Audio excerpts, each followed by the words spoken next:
Well, hello. Welcome to Exploring Egypt and the Bible. My name is Adam DePasquale. I'm a pastor in Connecticut.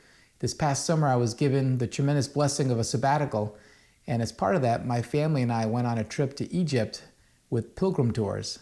It was an 11-day tour. It was just fantastic and one that we'll remember for the rest of our lives. And when we came back, we thought to ourselves that it would be really great to be able to share what we saw and learned and experienced with others. And so we created a presentation that we showed to our family and friends and those at the church. When we completed it, we thought, maybe someone else would be interested as well. And it would be great to kind of store for looking back on in years ahead. So this video is really a presentation of what we learned in Egypt from the pilgrim tours. So before we start, I'd just like to pray. Lord, we're so thankful that you are the God of this entire world. And you are moving in incredible ways, and you have throughout history. And I pray that as I share what I've learned, that you might use it in some way to strengthen people's faith, and that you would encounter them in a special way. In Jesus' name, amen.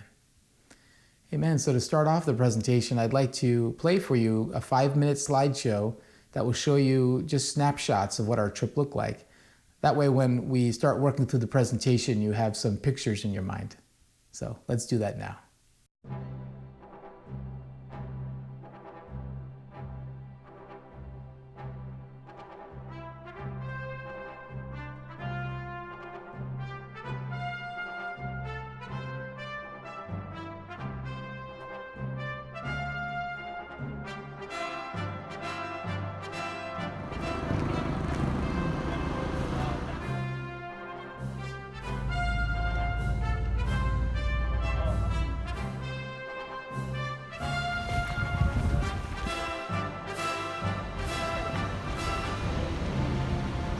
Inside it we have the 4 jars where they keep the interior organs of the king.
tell you, you can put Indiana Jones soundtrack to anything and it becomes adventurous and exciting.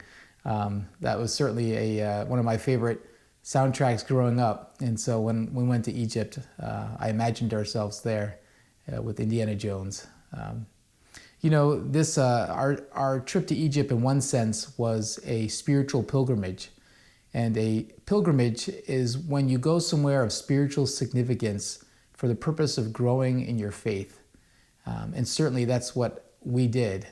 And it's interesting, when you go as a pilgrim, you almost unavoidably come in contact with history and geography and archaeology and sociology and science. And you could argue that a true pilgrim becomes more and more interested in those fields because you find that God is present in all of those fields.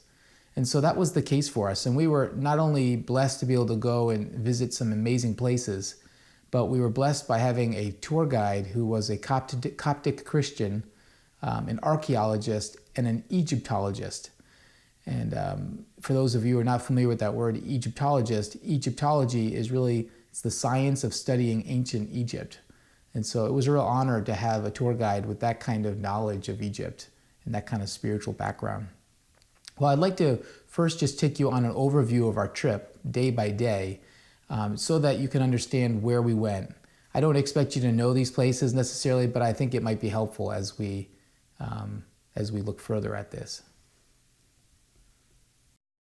Okay, so day one, we left from JFK Airport in New York City about midday, and that whole day was a travel day. We flew overnight. Day two, we landed in Cairo about midday, and we were told just to basically hang out at the pool, get some rest, eat well, because the next day was going to be a full day of touring. And so that was wonderful to be able to do that. Day three, we spent time traveling within about a 50-mile radius of Cairo.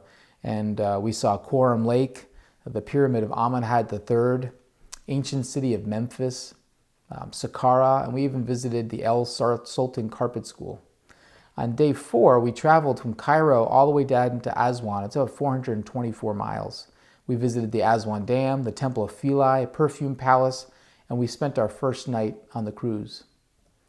Day five, I got up at 3 a.m. or left at 3 a.m. in the morning and went with a smaller subset or group of people down to Abu Simbel Temple, which is right on the border of Sudan. And we spent a number of hours there. When we got back, our cruise began. We began to travel on the Nile, and we went to the Temple of Sobek and Horus in Kambo Ambo. Day six, we continued up the Nile River, and we visited the Temple of Horus in Edfu, the Karnak Temple in Luxor, and the Luxor Temple. Day seven, we stayed in Luxor and we visited the Valley of the Kings, Temple Hatshepsut, the Colosseum of Memnon, and an alabaster factory. Day eight, we flew back to Cairo, and it was a full day. We visited the Pyramid of Giza, the Great Sphinx of Giza, the Papyrus Institute, the Egyptian Museum, and some local shops. Day nine, we flew a couple hundred miles down to the bottom of the Sinai Peninsula to a city called Sharm el-Sheikh. And then we drove up the coast there on the side to a city called Dahab, and we turned inland and went to St. Catherine's, which is where the traditional site of Mount Sinai is. And we actually got to climb Mount Sinai on that day.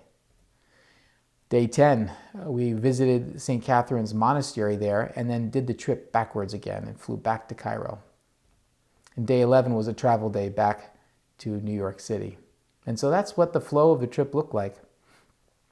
What I'd like to do is just say a few introductory words about the Bible so that it'll help us as we talk about Egypt. You know, from a big picture point of view, the Bible is inspired by God, and it tells the great love story of God creating mankind and then pursuing relationship with mankind and going all the way to even sending his son to die on a cross for our sins so that we can have a restored relationship with him. And so it's a love story, but in the midst of that story, you learn a lot about God and who he is. You learn a lot about humanity and who we are and what our mission on earth is. And what I like to say is that while the Bible is not primarily a history book, it does contain history. And while it's not primarily a geography book, the events of the Bible take place in real places. And while it's not a book on sociology, it does kind of outline the development of a number of civilizations. And while it's not primarily a book on science, it does give us insight into how God interacts with his creation. And so for centuries, theologians, historians, and archaeologists have all studied the Bible with the purpose of trying to see how it connects with our recorded history that we have. You know, in some cases, it's very easy. For instance, the city of Jerusalem is still there today, and so we can link the New Testament and aspects of the Old Testament, right, with just history in Israel. In other cases, it proves more difficult, and so much so that some scholars will say, well, I guess this event didn't take place. And that's the challenge of when you study certainly Egypt in the Bible, is trying to understand where things took place and how they took place. The Bible has a lot to say about Egypt. You know, if you look it up on BibleGateway.com, the word Egypt appears 736 times in the Bible, and the word Israel appears 2,642 times. And so really just about a quarter, 25% basically of the amount of times Israel is mentioned, Egypt is mentioned, which is actually a lot of times when you consider the Bible. You know, most of us, when we think about Egypt in the Bible, might immediately think of, you know, the story of the great Exodus, or maybe mentions in the Bible of just what happened with God's people being freed from slavery. And while that's certainly a number of the instances of the word Egypt, there's quite a bit of other stories. And so I just want to briefly kind of walk you through that. The first time we really hear of Egypt is with Abram and Sarai when there's a famine and they're called to go down to Egypt. Then, of course, Joseph is sold into slavery, and there he grows in favor, ultimately is there to help work them through a famine, and the whole world comes down, and so does his family, right? Jacob comes down in Israel, and they're there for, you know, quite some time. And then, of course, the great story of Moses and the Exodus. And so these are some of the most common stories that we talk about in the Bible.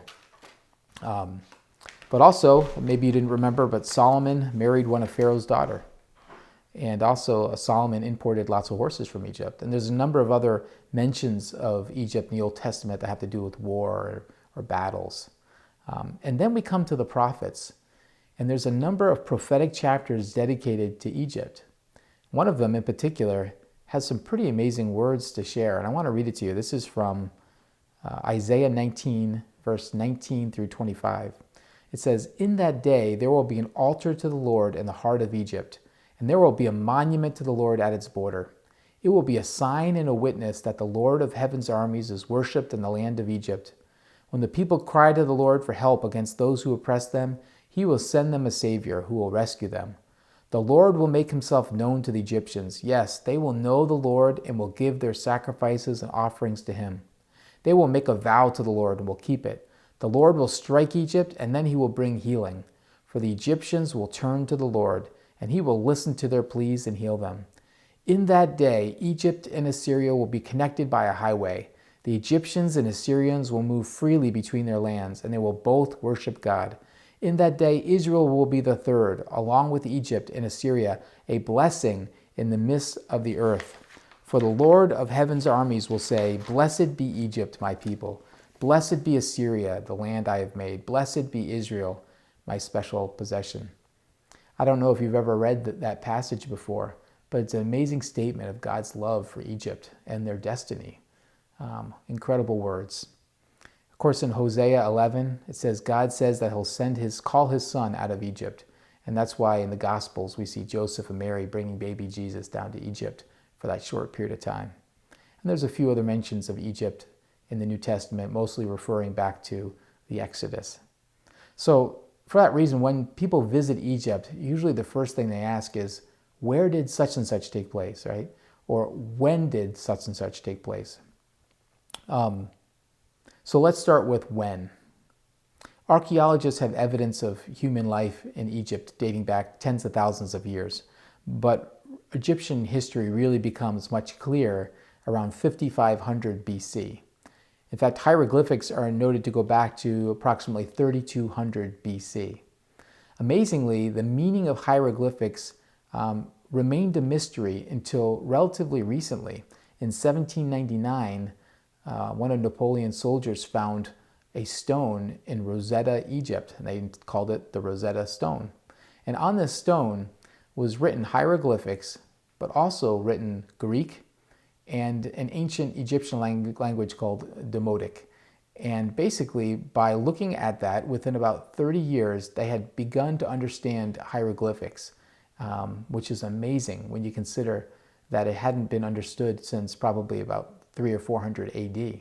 And so a lot of Egyptian history had been lost. Well, when you begin to understand hieroglyphics, you begin to understand a lot more of Egypt's history. And this picture right here is just one example of many walls of hieroglyphics that we saw that were just incredible. And you can imagine that before you understood what they meant, they just looked like interesting and beautiful symbols. And then all of a sudden, one day, you start reading history and stories. It's pretty amazing.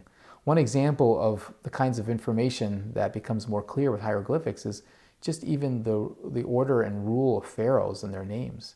And so here, as an example, we know of something like 200 Egyptian kings who ruled with the approximate dates that they ruled in Egypt for about 3,000 years. This is dating back to maybe 3100 BC. That's pretty amazing. And this is really all recent discoveries when you consider that the 1800s isn't all that long ago. So I want to just give you a quick, basic, high-level understanding of Egyptian history so that when we talk about the Bible, you can be able to link it to Egyptian history. And so let's just do that now. If you think about the United States, and we talked about the Industrial Revolution, or we talked about the Great Depression, just saying those words would help you understand a time in the life of America. Well, in a similar way, in Egypt, they have their history divided up into periods. And so you look at the Old Kingdom, which is between 3100 and 2100 BC. And this is the period when the Great Pyramid of Giza was built. And cities like Memphis and Saqqara were growing and thriving cities. As a side note, this is when the first 365-day calendar was made, as the Egyptians observed the stars and the planets. Pretty incredible. The first intermediate period, at 2100 BC, took place when the north and the south divided. It was a dark period, and not a prosperous time for Egypt. The Middle Kingdom came between 2055 BC and 1650, and again the north and the south came back together and they started to thrive, and cities like the Thebes, which is Luxor, and Memphis, once again were thriving. The second intermediate period came, and this is when a foreign people group called the Hyksos came in, and again there was a division in the north and the south. Then the New Kingdom came at 1515 BC, and this is really what they call the Golden Age. You think of King Tut at that time period and cities like Luxor. The third intermediate period came in 1069 BC. This is again foreign infiltration coming in. There's a division between the north and the south. And then you have these later periods where the Greeks begin to come in, and the city of Alexandria is built by 300 BC or so. Just the general sense of history is when the north and the south of Egypt are together, Egypt is thriving and prospering, and then when they're divided, they're going through more difficult times. And there's this kind of like up and down, back and forth pattern that takes place. So moving on from there, I want to just mention that when you study the Bible in Egypt, there is sharp debate about when things took place and maybe even where they took place. And scholars have lots of differing opinions on these things, and they have good reasons for them. And so really, my wife and I and our family, we're just brand new learners in this. When we travel with pilgrim tours, the tour guide has a particular view of how the timing might have gone. And so, and this is a respected view. And so that's how we went through our tour. And that's what I really want to be able to share with you. So traditionally, when people have looked at the Bible in Egypt, they've honed into verses relating to Ramesses, the region of Ramesses. And the thought there is that then those biblical events around the Exodus and when Israel was in Egypt must have taken place when the city and the region of Ramesses had been formed. Now, the city of Ramesses didn't get its name until Ramesses ruled as pharaoh, and there's a number of Ramesses. The issue with that is if you date like the Exodus, back to that time period, I'm told that you don't find very much evidence of the Exodus taking place there, or really any biblical events taking place there. You're kind of stuck. But the interesting part is that date, which is 1250 BC, which they've dated the Exodus at, if you look at Ramses, is put in a lot of Bibles and it's used in a lot of movies. And Ramesses is often called the Pharaoh of the Exodus. Well, there's a newer version of the timeline that has come out, and that newer timeline is also in a number of Bibles and is also, agreed upon by a lot of scholars as well. What's interesting with this timeline is that you use that timeline, you begin to find a lot of interesting things in Egyptian history, and it gets very exciting. And so that's the timeline that we used when we were traveling through Egypt. And let me just share with you that timeline. It's 1446 BC for when the Exodus took place. So let's just talk about why that people might believe that date. It comes from 1 Kings 6:1. In the 480th year after the Israelites had come out of Egypt, in the 4th year of Solomon's reign over Israel, in the month of Ziv, the 2nd month, he began to build the temple of the Lord. And so the key date here, it says, is 480th year after the Israelites had come out of Egypt, in the 4th year. So I don't want you to get lost in math, but let me just show you kind of what this might look like.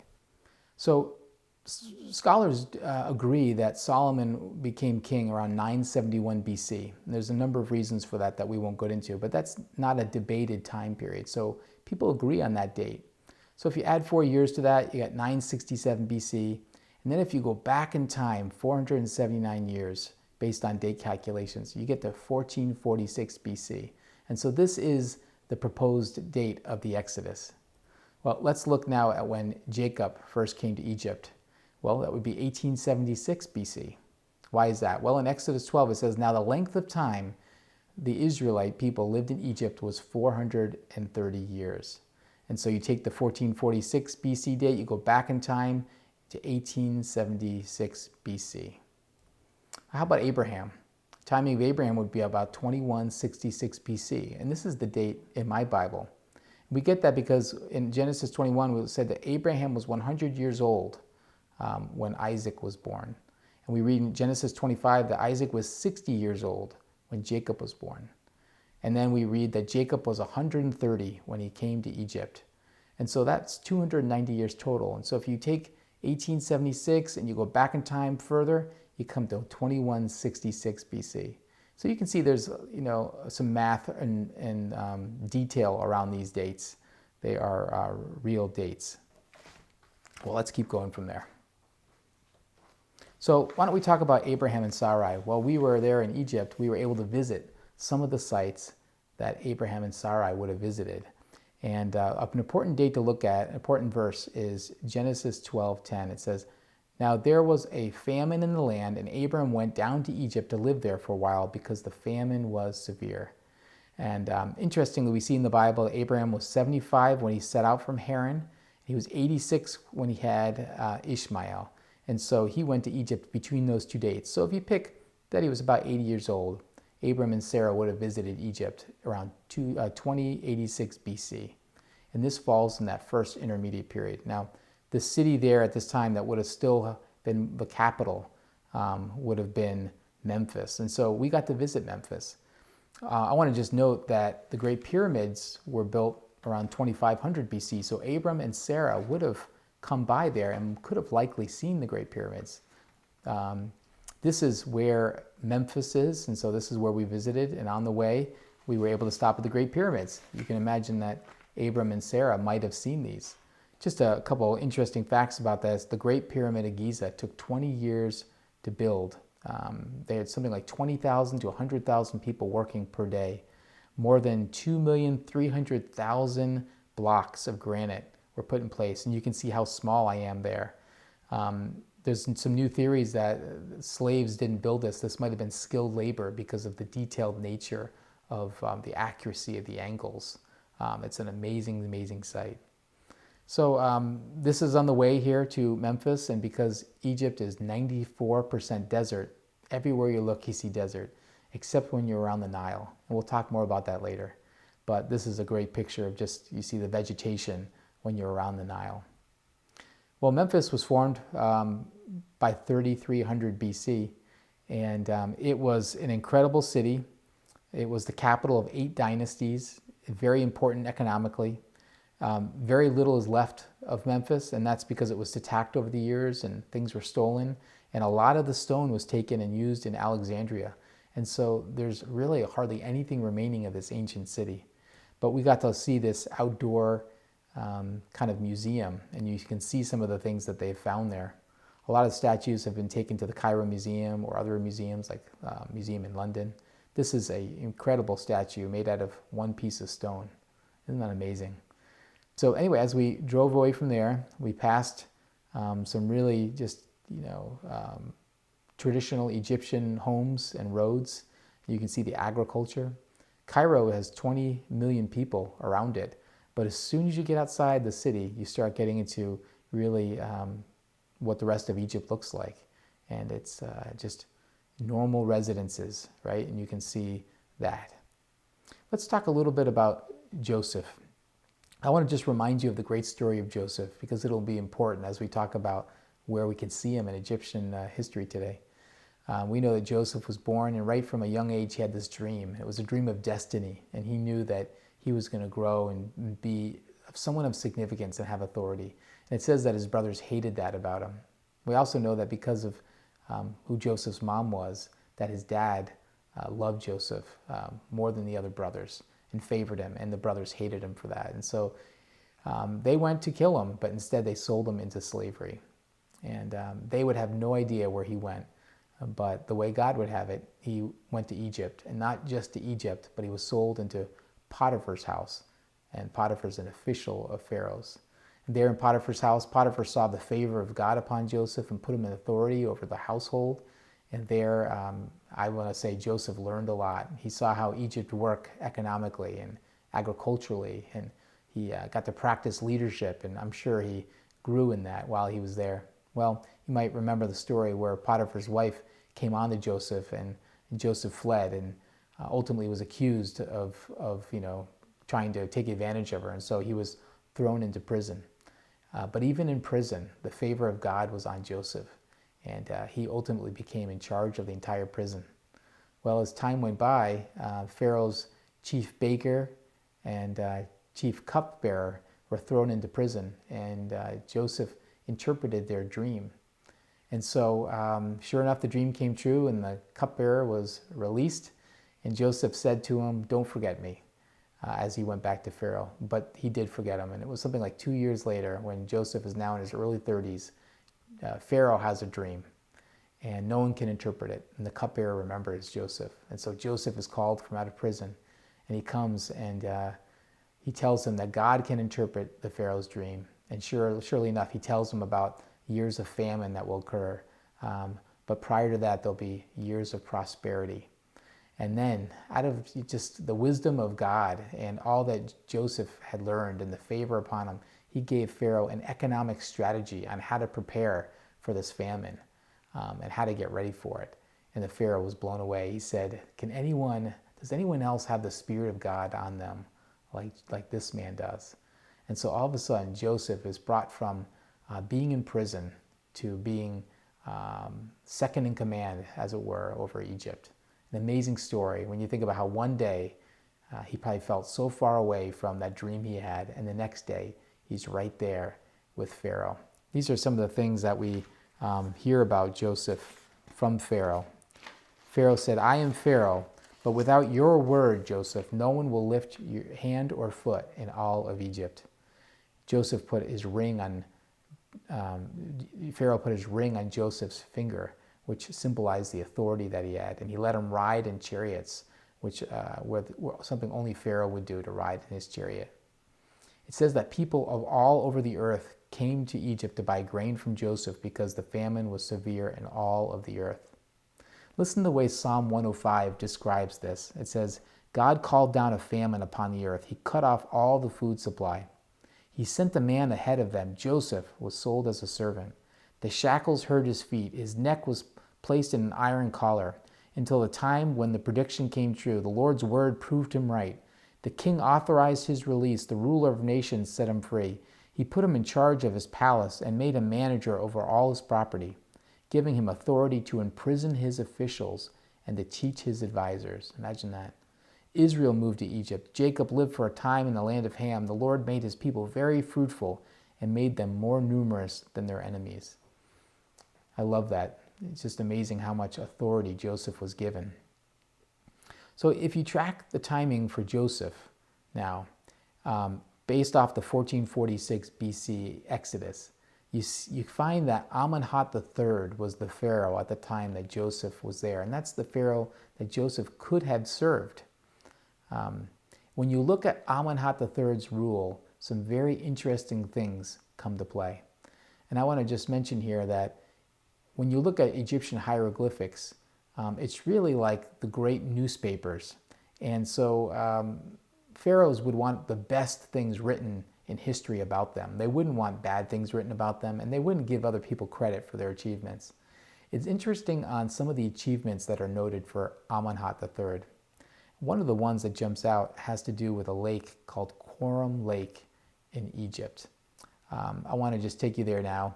We got the drive down. This is Quorum Lake, about 50 miles below Cairo. You can see that. And on the way, you pass, there's a cemetery out in the desert. And you get close to the Nile, and you can see the beautiful landscape.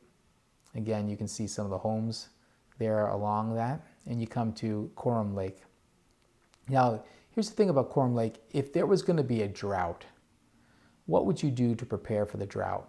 Well, the Bible tells us that Joseph talked about building storehouses. But what would you do about water when there's a drought?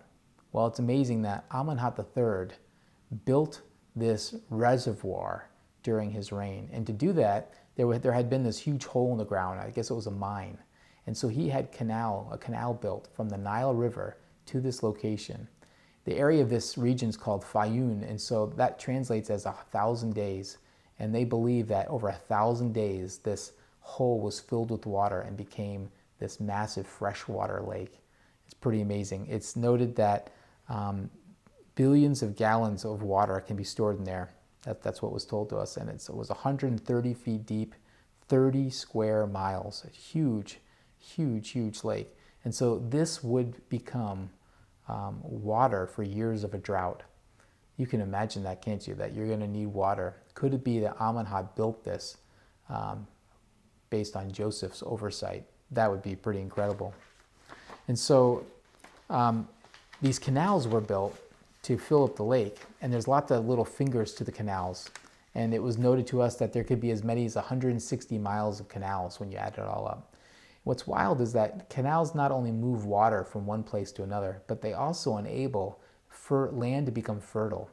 And so what's believed is that the whole area between the Nile and this lake became fertile ground. Areas that would have been desert were now places you could grow food and grain. It's actually noted in history that the economy was booming during Amenhotep III.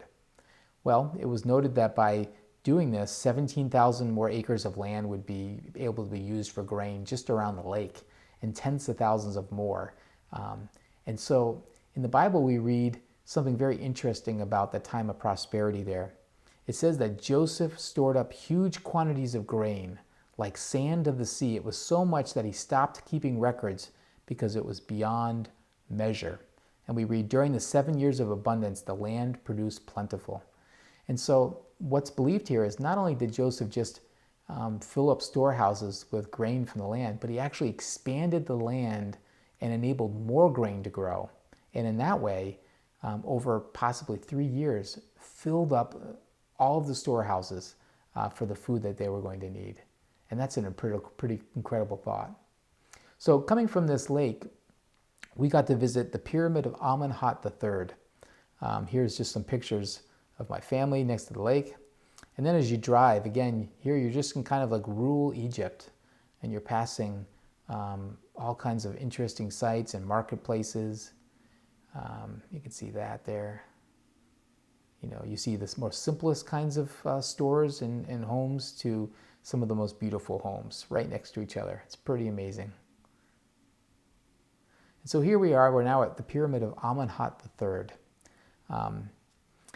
Here's a picture of that pyramid. Well, right behind that pyramid is this canal.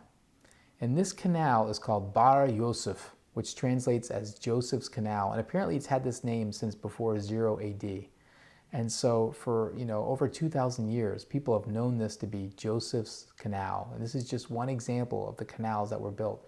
Could it be that Joseph built these canals under Amenhotep III? That's a pretty amazing thought. So in front of this temple of Amenhotep III's is this gigantic structure that had been built. Nothing remains of it today. This structure, which some have called the temple, others have called it the labyrinth. You'll find information on it in that way. Apparently there were 3,000 different rooms and chambers, and half of them were located under the ground.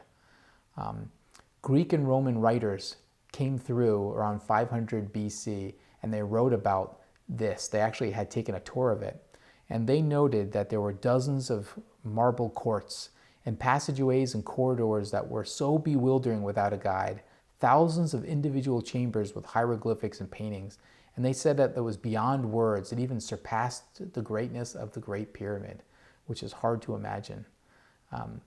Our tour guide and others believe that this right here, this area, could have been the storehouses of Joseph, where Joseph would have put in grain. What's interesting about this site is that it's the only pyramid around this area, and this is the only structure like this around this area. It was during this time that Amenhotep seemed to move his base of operations potentially down to this area. And it's very interesting. Why would he do that? Well, biblically, he would do that because they wanted to be close to where the lake was and where all this food was being stored. Historically, they have other reasons why they think that could have happened, but it's a bit of a mystery. And so this is an interesting thought to think that storehouses could have been here. This here is a picture of what you see now. Again, that labyrinth does not exist. We were told that during the Greek period, they used it as burial grounds.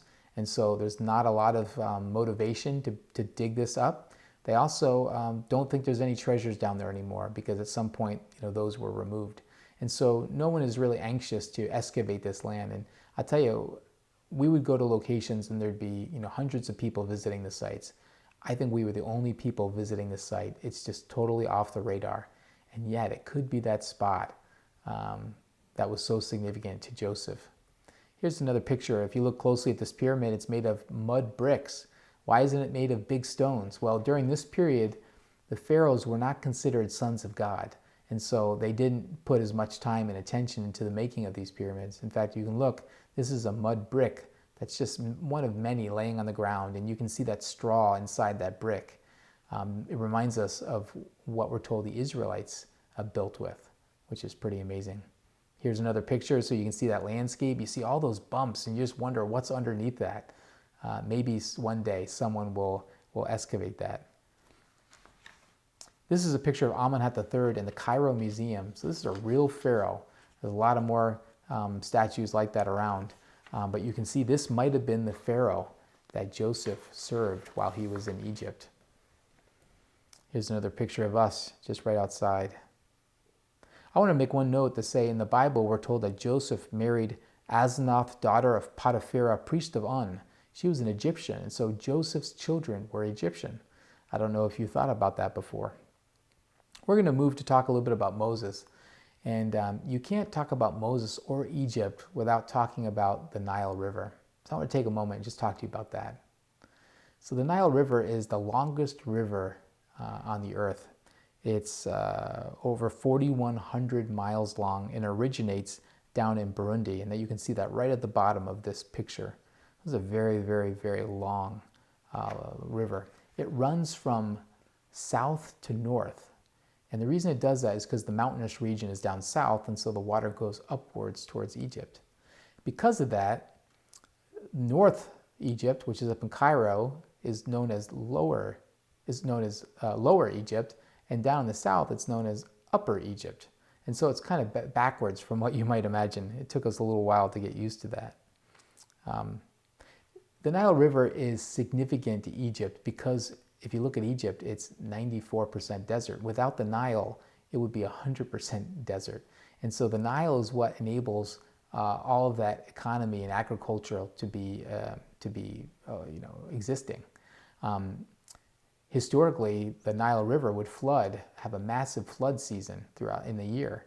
And during that flood season, when it kind of came back, you'd find that it would leave silt, and the silt was full of minerals and vitamins, which would enable them to be able to grow agriculture, which was very, very significant. Now, flooding also caused there to be a ruining of cities, and the floods, would cause problems like that. But it was really what enabled Egypt to exist. And because of that, they worshipped the Nile River. And they believed actually that the Nile River was flooded because of the tears of a god mourning over her husband. But in actuality, the flooding of the Nile takes place because of monsoon season in Ethiopia. But of course, they didn't know that. So one other thing to note is on the east side of the Nile River is where they have their palaces. And you can think of that because the sun rises in the east and it's like a new day. And then when it sets in the west, on the west side of the Nile, is where they put their temples and the tombs rather. And so it was very interesting. That's because the sun sets and it's like, death. So the east side had one form of architecture and then the west side had another. That was interesting. Well, around 1900, a first dam was built in Aswan, and there was an attempt to try to control the Nile River so that it wouldn't flood in the same way that it had always flooded. But in actuality, it still had some massive flooding, and it actually caused some loss of life. And so in the mid-1900s, they actually built the Aswan Dam, which is just a gigantic dam. It costs, hundreds of millions of dollars. And this dam is something like 13,000 feet long. It cost $1 billion to build. I'll correct you on that. And but what this dam enabled was now 2 cycles of growing in Egypt. And so there's a lot more control over the water. And also they can now build cities in a new way. And a negative side to it was that you can see that it flooded out below Aswan in the Lake Nasser. And because of that, some archaeological sites were lost. A number were saved. It cost a lot of money to do that. There's some other downsides to the dam in terms of now they have to use fertilizers to grow agriculture. The dam provided a ton of electricity for Egypt, and initially Egypt was able to actually have all of its electricity from that dam, which is an amazing thought. One thing interesting, when we were flying down to Egypt, down to Aswan rather, on the flight, my wife recognized a woman on the plane, and she had been watching a number of TED Talks.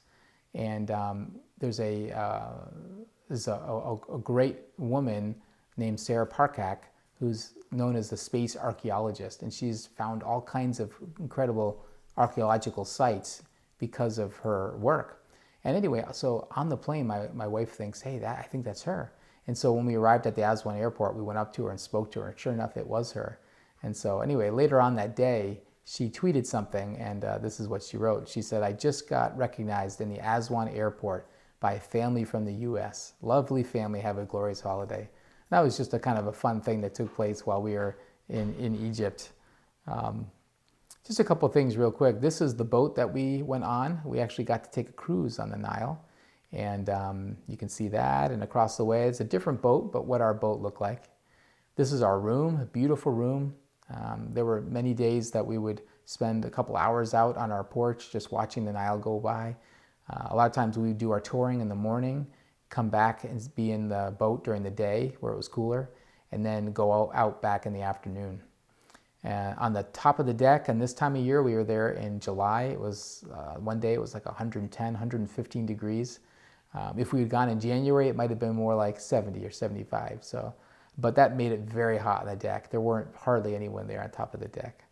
When you're touring on the Nile, it's just a beautiful landscape. You can see this picture, and this was just common, seeing the sun rise or set there on the water.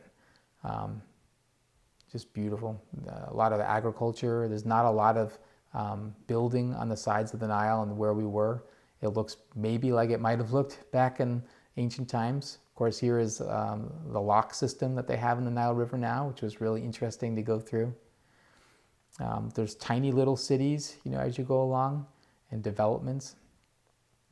Just beautiful, though, to see that desert in the distance from the Nile. You begin to get a sense of what it might have looked like when Moses' mom put him in a basket and sent him down the river. And here's just a great picture coming up right there. I love that. I can almost imagine Moses being found right there.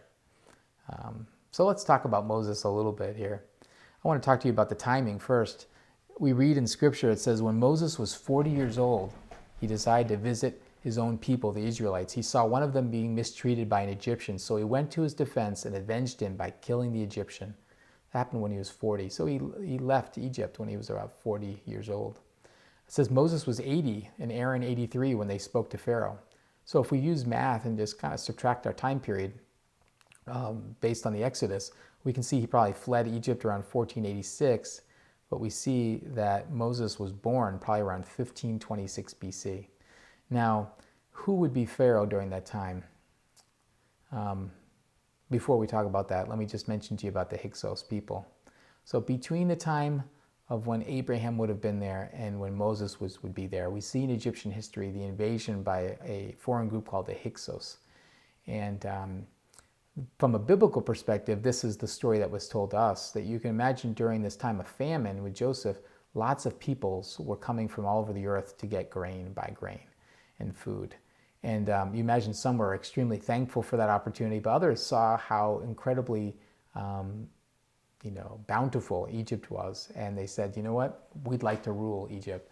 And so it's thought the Hyksos people came down and invaded Egypt for that reason. And so they pushed the Egyptian people down towards the south, and they ruled up in the northern area. Well, if you remember the story of where the Israelites settled, they settled in Goshen, which is in the northern area. And so what we're told is that the Israelites befriended the Hyksos and actually taught them quite a bit about Egyptian culture. And they lived that way together for something like 170 years. Well, eventually what happened was a nobleman from the south kind of got his army together and went up and fought the Hyksos and pushed them out again.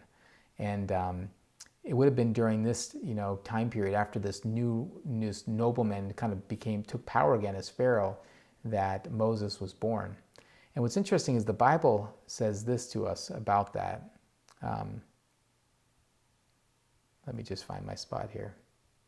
It says, a new Pharaoh came over the throne of Egypt and didn't know Joseph. I always thought to myself, how is it that they could have lost track of Joseph? He seemed to be so significant. Well, if you imagine a nobleman from the south who wasn't part of the Pharaoh's bloodline, the former Pharaoh's bloodline, he comes into power. And because of that, he didn't know Joseph, which would make a lot of sense. Interestingly, because he wasn't part of the bloodline, they reintroduced Ra as the god. And because of that, he would become the son of God as Sarah, the Pharaoh. When you're Pharaoh, you're the son of God. And so that's how he was able to kind of secure his authority. Well, it's thought then that he told the Egyptians, you have to worship Ra, and the Israelites didn't. So you can imagine that he didn't like that about the Israelites. And they were growing in number. And it notes that he was afraid that if foreign people came again, or if foreign people came, that Israel would take sides with them. And based on the fact that the Hyksos had done that, you could see why he might have been fearful of that.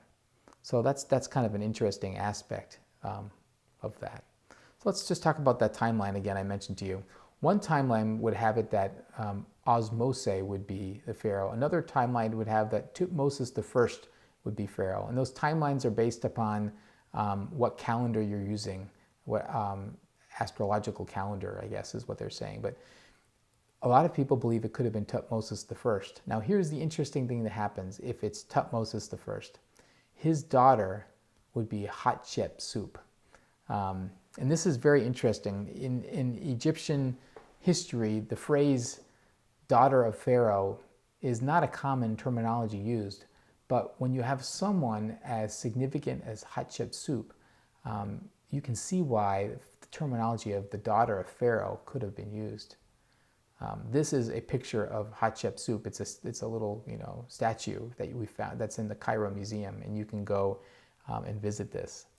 This is actually a photo of her mummy from 2007, when they finally figured out which mummy this was. And apparently because of the dental records they had of Hatshepsut and this mummy, they were able to link them together. And that just happened in 2007, which is incredible.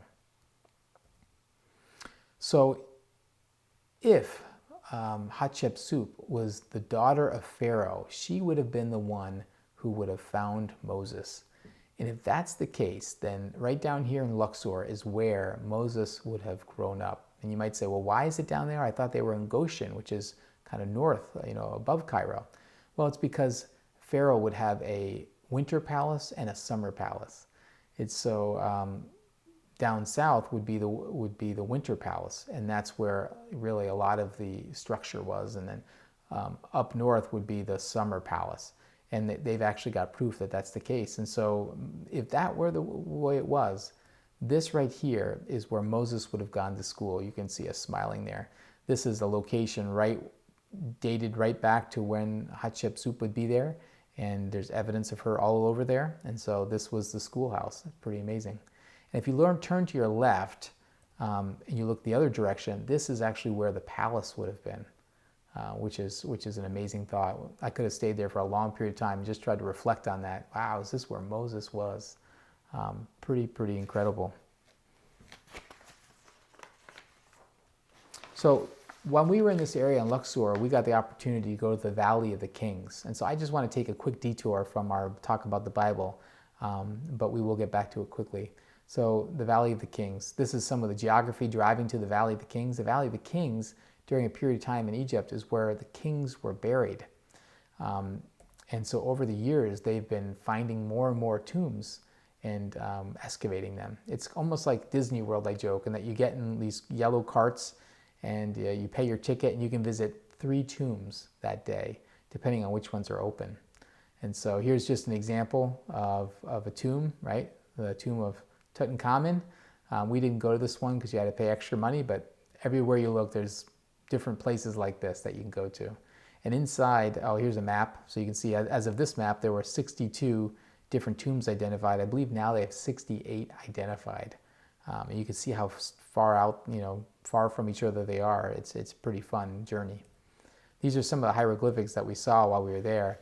And if you look, there's color because they're preserved when they're down underground. And some of them are just incredible. You can see the ceiling there on that picture.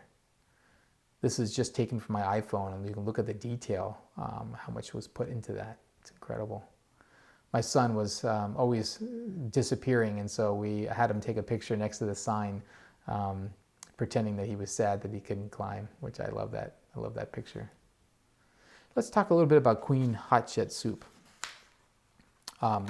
So her temple is built right near the Valley of the Kings. It didn't take long to get there, and this is a picture of it. It's actually known as one of Egypt's great, architectural wonders. It's just a very beautiful site. And when you go up to it, they've got lots of old hieroglyphics that you can look at. Pretty amazing. This is part of the inner temple. You see that, I believe that's the goddess Hathor, and which is a cow. When you think about what the Israelites worshipped for that while Moses was on the mountain, you get a little sense of why that might have been. I want to talk about Senenmut before we come back to Hatshepsut. This is going to be a little confusing, but I'm going to try my best to explain this to you. So it's documented that Hatshepsut had a chief minister named Senenmut. He was the one who's credited with building a lot of the buildings and architecture and temple that went during Hatshepsut's time. And he was very close to the family, very, very close, almost considered like family. And so a couple things here. This is his tomb located right next to the temple of Hatshepsut. It was never used, never completed, which I want you to hold on to that thought for a minute.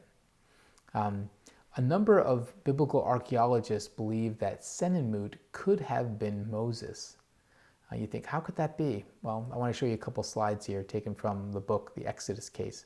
One, it's noted that Senenmut was born of humble parents. Moses was born, as a Hebrew.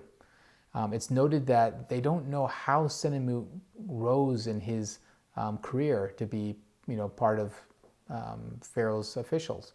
How did Moses? It's noted that Moses came in through this, interesting way of being found by Pharaoh's daughter.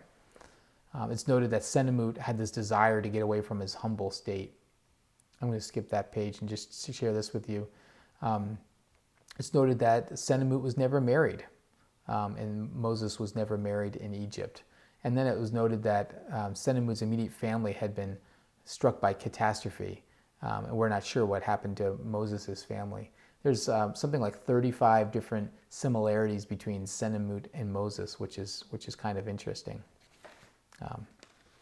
So in Exodus 3, we read, "Now the Lord had caused the Egyptians to look favorably on the people of Israel, and Moses was considered a very great man in the land of Egypt, respected by Pharaoh's officials and the Egyptian people alike." Here's what I want to note about that. It says that Moses was a very great man in the land of Egypt. He was respected by Pharaoh's officials. Now, if you think about the United States, and someone was kind of, raised up in the president's family, why would that person become very great and known by everyone in America? It's a huge statement to think someone would have that kind of popularity and recognition. Well, if Moses had been Senenmut, he would have had that kind of popularity and having his authority over the land, what he built. And so that's an interesting comment. How is it that Moses became that well known in Egypt? Certainly he was a great man. This is a picture of Senenmut that's in the Cairo Museum holding Hatshepsut's daughter, and the hieroglyphics actually say it's Senenmut. This is another picture of Senenmut holding Hatshepsut's daughter, and really amazing to see that. This is a close-up, and you like to imagine, could this have been Moses? Could have been. Could have been. It's an interesting thought. One more picture. So what happened to Hatshepsut? What happened to Senenmut? Well, interestingly, Hatshepsut passed away. That's known. And when that took place, her son, who's actually like a stepson or a son born of her husband's other wife, became Pharaoh.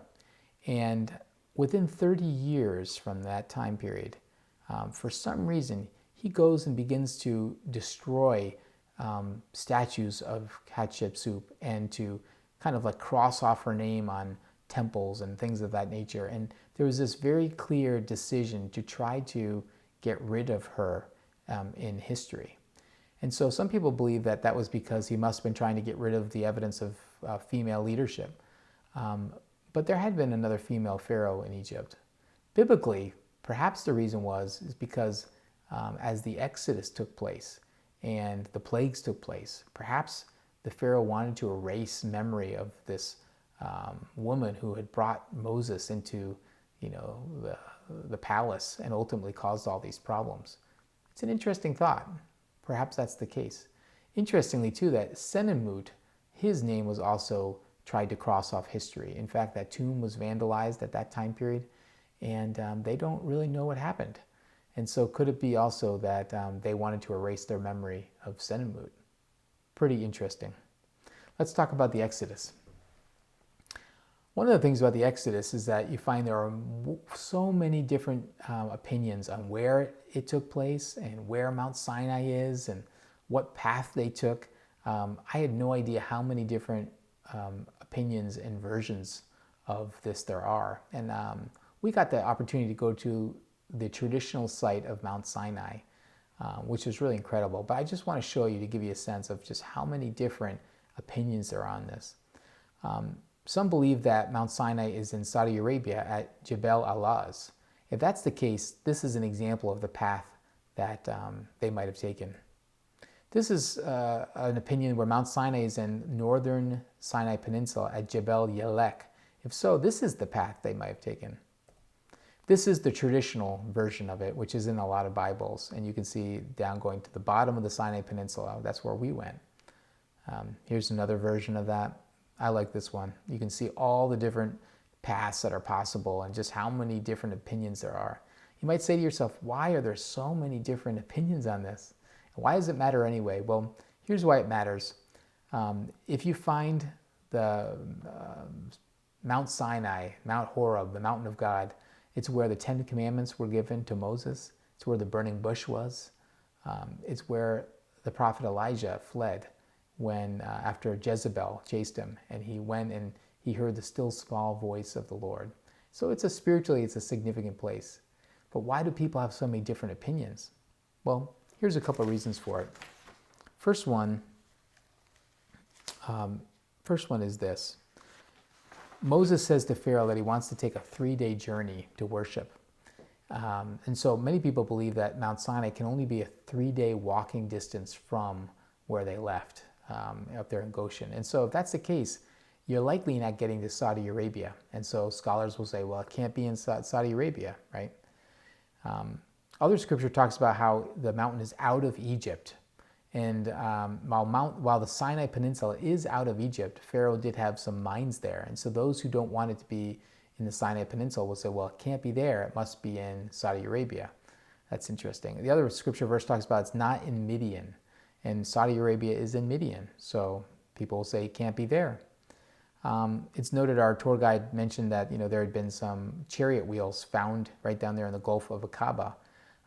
But he noted that people have discredited those wheels, saying that they weren't ancient Egyptian wheels. So whether that's true or not, you get the idea that there's just a lot of disagreement on this topic. Regardless of that, we got to go to the bottom of Sinai Peninsula, and we got to see the geography, which, wherever the mountain is, we got a taste of that geography. So we want to show you some pictures from that. This is our trip. We went down to the bottom, as I mentioned, to Sharm el-Sheikh, and we drove up. It's my daughter getting on the airplane. A beautiful sight when you're on the airplane traveling from Cairo and you begin to see the mountains and the desert and the water in the distance. As you fly into Sharm el-Sheikh, it's on the bottom of the Sinai Peninsula. This is a really amazing place. It's like a tourist destination that the Egyptians have built, really for the idea of trying to create a place where Arabs and Israelis and Egyptians could actually come and vacation in the same place together. It's kind of a city of peace. But as soon as you drive out of that area you see there, you're right into the desert, into these big mountains. It's just the kind of place that when you look out, you say to yourself, if I got lost out there, no one would ever find me. But pretty amazing landscape, just rugged and rocky. Mountains as far as you can see. This was a real surprise. Before we took a hard left kind of into the interior, we stopped at a city called Dahab. And this is we're told, like a diving town. I didn't expect to see this. We had been looking at desert for so long. It was amazing to see the blue. You can see it there right in front of us. And that's Saudi Arabia in the distance. And so we had our picture taken there. Beautiful place. People just enjoying, relaxing. Very small community that's growing. Here's a picture of us by the water. We got to eat this great restaurant, one of many there. Right there you can see how beautiful it was to sit there, and we enjoyed that for about an hour. Great meal with chicken and rice and vegetables and hummus and pita bread. My kids enjoyed their ice cream sundaes. And then you head right back out, you're right back in the desert. And there we are, heading into the interior of the Sinai Peninsula. It's just an incredible landscape.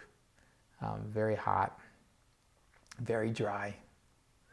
When we arrived at the St. Catherine's, we climbed Mount Sinai. And when you climb Mount Sinai, you can either climb starting in the late afternoon and you see the sunset, or you start in the middle of the night and you see the sunrise. And so we left in the late afternoon. When you go up, you can hire a camel and a Bedouin guide. Bedouins are those who have lived for centuries right in that area, we're told. And so you hire them and they help walk you up. So three of my family did that, and my son and I chose to walk. We were going to walk it like Moses did. But I laughed that the path that's made now is a meandering path compared to what Moses would have walked. So here are some pictures of that, and you can just see the landscape as we went up. You can see the scale. That's the camels way in the distance. This picture is just hard to even describe. It was so beautiful. The sun coming through the valley there, being blocked by the huge mountains. If you looked beyond, there's a monastery in the back. We're going to talk about that in the middle, and then in a minute. And then beyond that is almost a plain. You can see that plain. If this was the site of Mount Sinai, that's where the Israelis may have camped. You can almost imagine 1 million of the Jews camping right there. Definitely could have happened. There's a beautiful sun shining through here. Here we go up the path. You can see it's kind of a wide path. There's one of the Bedouin guides, my son. You see how far we've come. It's amazing. It's a big journey to climb up the mountain. It takes about 5 hours to go up and down.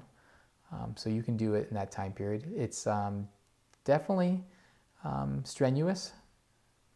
Here's a picture of my wife there on the camel, still smiling, I like to say. There's the path on the way up. They have these different, they call them coffee shops as you go up the mountain. And they're really just little huts with soda. And the Bedouins can sell from there.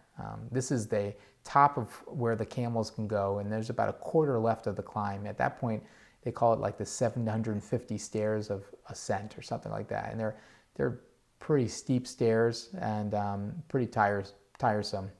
That's where some people don't make it, you know. This is a picture of my son and I. My daughter with a cat that was just up by one of the coffee houses, way up high. Now, I mentioned to you that when you find the Mountain of God, you find the site where Elijah went. And so this is the site on this mountain where they say Elijah would have gone. And apparently there's a cave you can visit because it was going to be getting evening and there wasn't enough time. We didn't visit that, but there are a lot of things associated with Elijah. They call it Elijah's Basin. You see things like old doors as you climb, the steps that I told you about. You can see more steps. It's quite a climb. It's getting beautiful. You can see so far. I'm told in certain days you can see all the way to the Gulf, which is quite a distance. This is a chapel on the top, made many, many years ago. I forget that date, but it's a very old chapel. It's beautiful. This is us looking out into the distance, considering what it might have been like for Moses to spend 40 days on there meeting with God, really in a kind of an inspirational moment. Well, when you're up there, the sun goes down quick, and when the sun goes down, it turns night. This is us actually on top of the mountain still when it's dark. And because the Bedouins have lived there, they can almost jump their way down in the middle of the night. But we all have flashlights and we followed them down. It's actually very memorable to walk down with the full moon and the stars shining on the mountainside. And this is us coming down with the monastery right there in front of us. Here's a picture of the place we stayed at the bottom. It looks luxurious and it is very nice, but it's very simple. Kind of reminded me of what some might say is like a hostel, cement floors and just basic 2 beds there. And I think we slept fine. And then this is breakfast in the morning, which was very good. And then we went to visit St. Catherine's Monastery. A couple of things about St. Catherine's Monastery I'll just note to you real quick.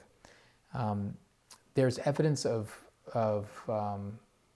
Jews, Christians from very early on kind of using this as a place to seek God, monks seeking God as far back as like 300 AD.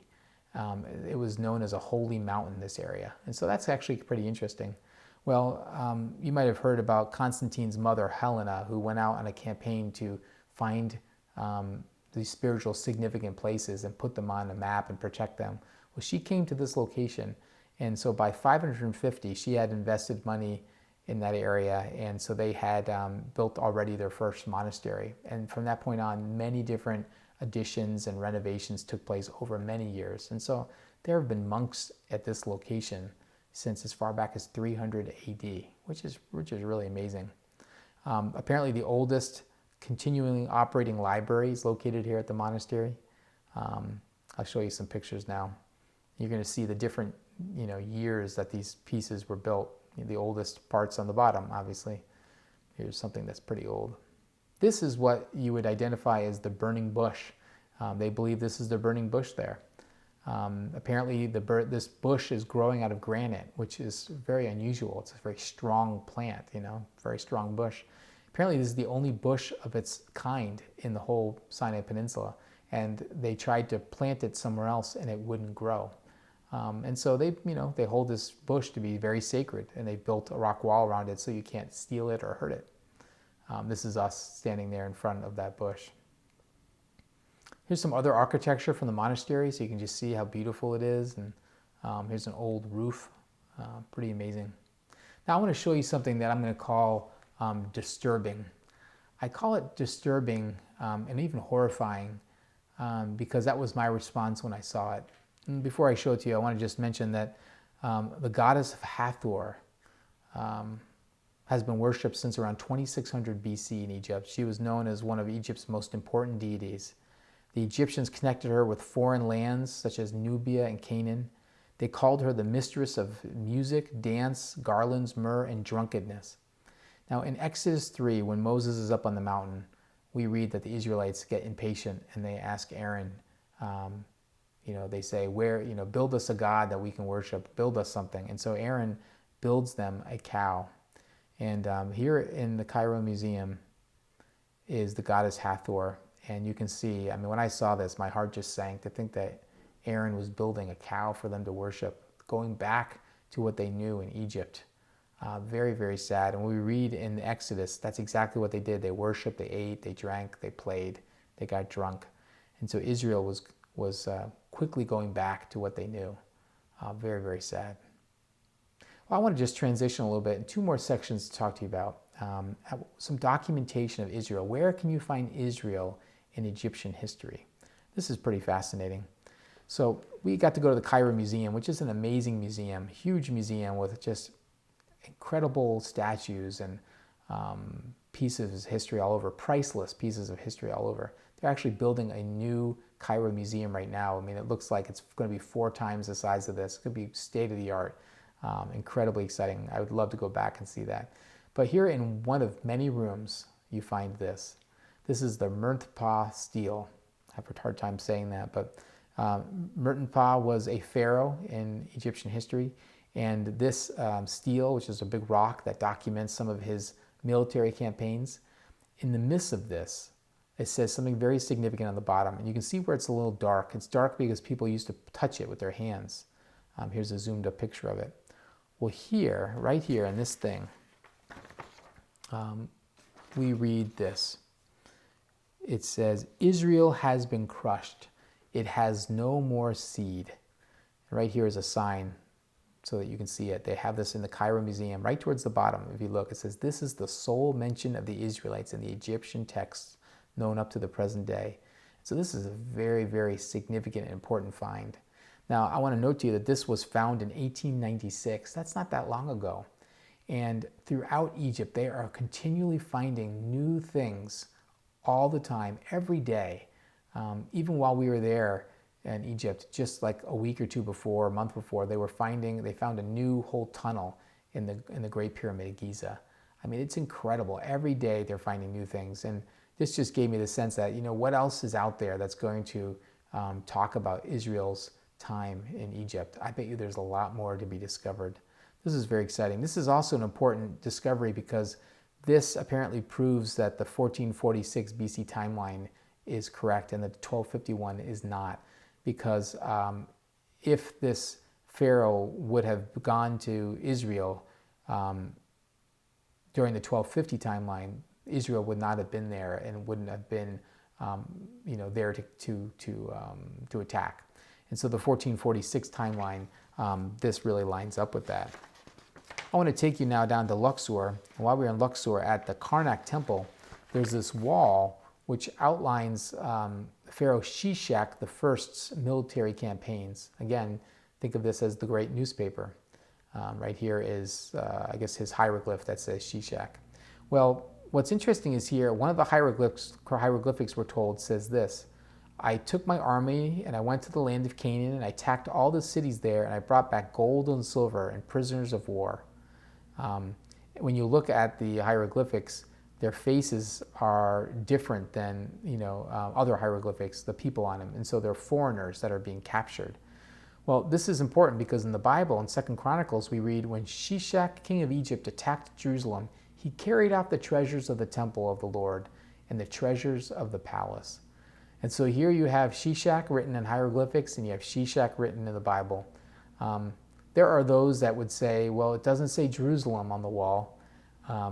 But to me, when I see Shishak and you see that hieroglyphics as Shishak, it's pretty compelling evidence.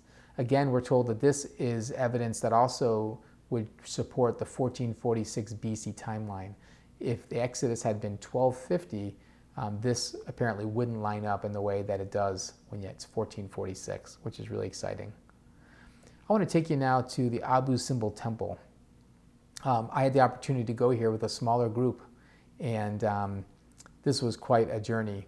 This is a temple that would have been flooded by when the Aswan Dam was put in, but the government and the world really came around and invested something like $100 million, which today would be like $400 million, to take apart the temple piece by piece and move it up on a hilltop nearby.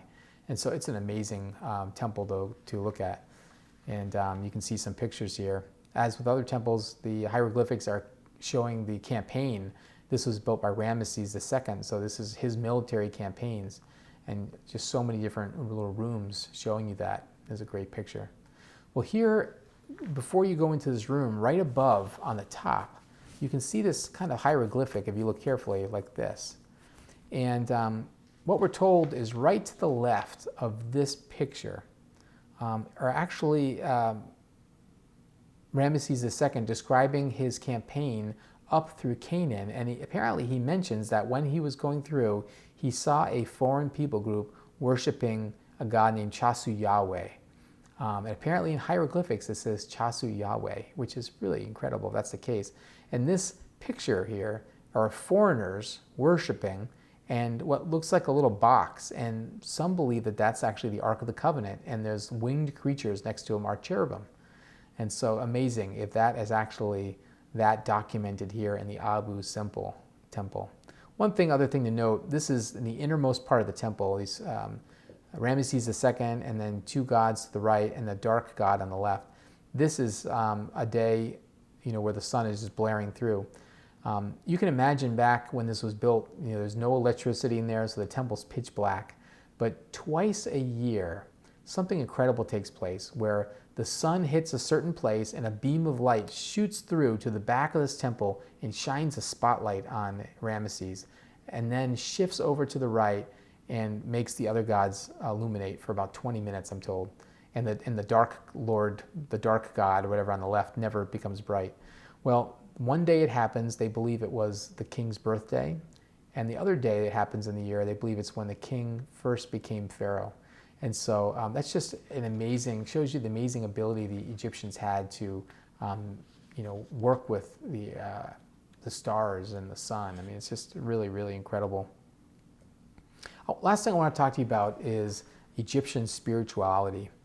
And there's a couple of things here that really jumped out to me. When I visited Israel this summer, I call Israel very devotional and inspiring and peaceful. And when I visited Egypt, I found it provoking. And I say that in a positive way.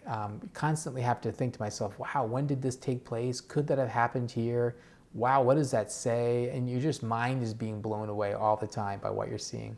But it's also provoking in another way because there's not a lot known about some of the connections of the Bible and ancient Egyptian spirituality in terms of, what was that like between the time of Noah and the time of Abraham,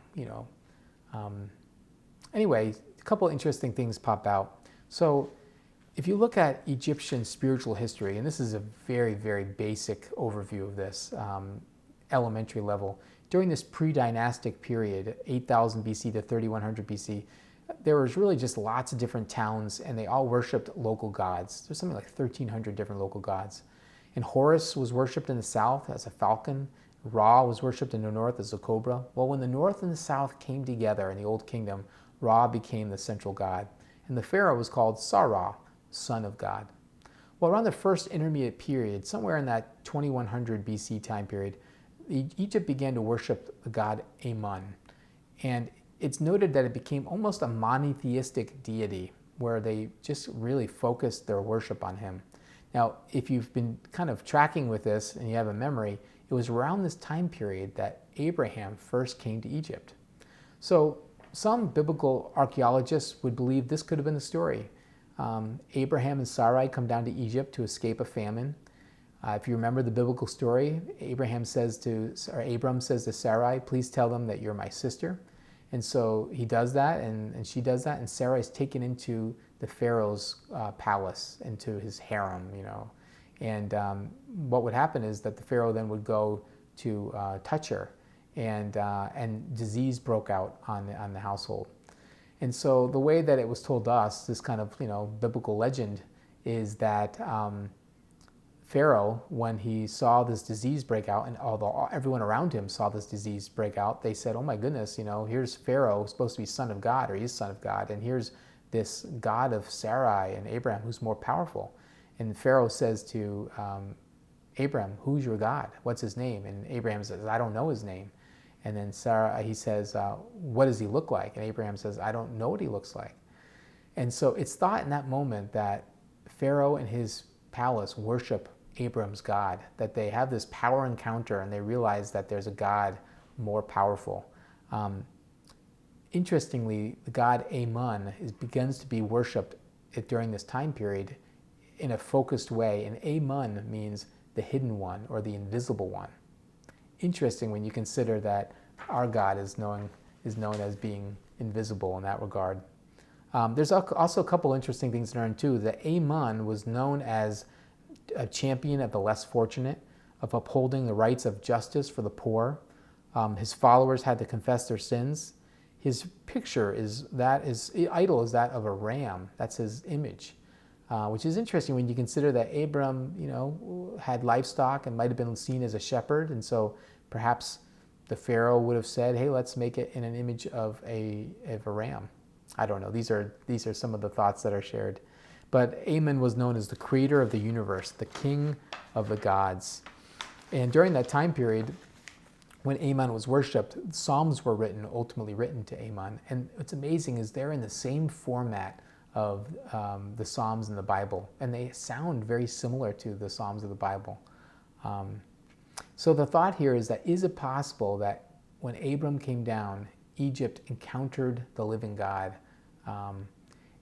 When I think about that, I'm reminded of when God called Jonah to go to Nineveh in Assyria to tell them that destruction was coming their way, and because of their behavior, and they repented.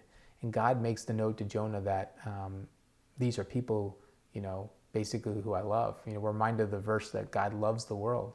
And so I think about Abraham. Could God have sent Abraham as a prophet down to Egypt where they would encounter the living God? Is it possible that Egypt worshipped the living God for a moment? Well, our tour guide is quick to say that, Egypt always would turn things away from, the spirituality. They'd go to idols and to goddesses. And so in no way was Amun Yahweh in that regard, but there might have been a moment where they encountered him. I'm reminded of Jeremiah 46:25. It says, "The Lord Almighty, the God of Israel, says, I am about to bring punishment on Amun, god of Thebes, on Pharaoh, on Egypt and her gods and her kings, on those who rely on Pharaoh." So the Bible is clear that Amun is not Yahweh. But it's interesting that in this moment, they might have encountered Yahweh. And they did encounter him, because we see that in the Bible. Could it be that this is that moment in time? Last thing I want to share with you has to do with temples. This is the temple of Hatshepsut, which I had shown you already. And one of the things that was interesting is when we went throughout Egypt, we saw their temples. Their temples had a very interesting design. The design was reminiscent of the Hebrew temple. So just a little background on that I did some research on. Around 2000 BC, Pharaoh Menhotep II made a temple in a way that no one had ever made it before in Egypt. Prior to that, they had had pyramids. Well, in this new temple he built, not only now were kings worshipped, but kings actually took part in worship, where they worshiped the gods in it. It almost like opened up a building to become a corporate worship center. This temple here, Hatshepsut, is the second temple to be built like that. It's only the second one. So this is really right. It's like an innovative way of worshiping, where now the king is worshiping in the temple and people are worshiping. Now listen, this is the design of Hatshepsut's temple. And you can see how it has this kind of outer court, a middle court, and then this inner court. It looks quite a bit like the way the Hebrews would build their temple. Interestingly, the name of Hatshepsut's temple was called Jezer Dezeru, which means Holy of Holies. Really, really incredible. Apparently there's different pictures of winged-like creatures in there. Now, when you remember that I said that Senenmut built this temple, can you imagine if Senenmut had been Moses, if Moses had built this temple? Wouldn't it be interesting if It's almost like God was giving Moses practice on what his temple would look like. But it's important that we remember Hebrews chapter 8, verses 1 through 5. It says, "Now the main point of what we're saying is this: we do have such a high priest, Jesus, who sat down at the right hand of the throne of majesty in heaven, who serves in the sanctuary, the true tabernacle set up by the Lord, not by a mere human being. Every high priest is appointed to offer both gifts and sacrifices, and so it was necessary for this one also to have something to offer. If he were on earth, he would not be a priest. For there are already priests who offer their gifts prescribed by the law." Now this is what I want you to pay attention to. "They serve at a sanctuary that is a copy and shadow of what is in heaven. That is why Moses was warned when he was about to build the tabernacle, 'See to it that you make everything according to the pattern I showed you on the mountain.'" This is what that verse is saying, is that the tabernacle that Moses made is a model of the one that is in heaven. The temple that they were to build is a model of the one in heaven. When I look at this picture of this Egyptian temple, and it looks strikingly similar to the Hebrew temple, it makes me wonder if God didn't reveal some of that design to the Egyptians. When we go back to 2000 BC, this is now between Abraham, when Abraham was there, and when Joseph was there. Could it be that someone had a revelation of this, that God showed that to him? Could it be that God showed this to Moses in detail, and that Moses was actually practicing what he would build, what God would show him? Either way, we know that Moses observed the Egyptian worship. He observed what was happening. He learned a lot in that process. When he became the leader of the Israelites there, he was bringing in incredible wisdom, incredible background and understanding. This is what I want to call a mystery. There's a mystery to what I'm sharing right now. And it stretches, it's provoking. So in conclusion, I just want to say that there are deep connections between the Bible and Egypt. They are all over the place. And as every year progresses, those connections are getting stronger and stronger. I hope that more Christian archaeologists rise up and begin to look for more and more details. They're definitely out there. And yes, there's many different perspectives on when things took place and how the Bible lines up with Egyptian history, but there are ideas, and they're interesting to look at, and they're encouraging when you start looking at them. And yes, there are lots of questions. There are a lot of unanswered questions, and there's a lot of mystery here. But questions should cause us to deepen our faith as we seek the Lord. And mystery should cause us to worship, because we'll never understand God fully. We know that God loves the world. Is it possible that he was revealing himself in Egypt in ways that we'll never know until we get to heaven? Or perhaps we will know when we discover more and more through archaeology. Well, I want to say that my trip to Egypt certainly kind of broke some boxes I had and encouraged me, and I hope this time has encouraged you as well. Thanks.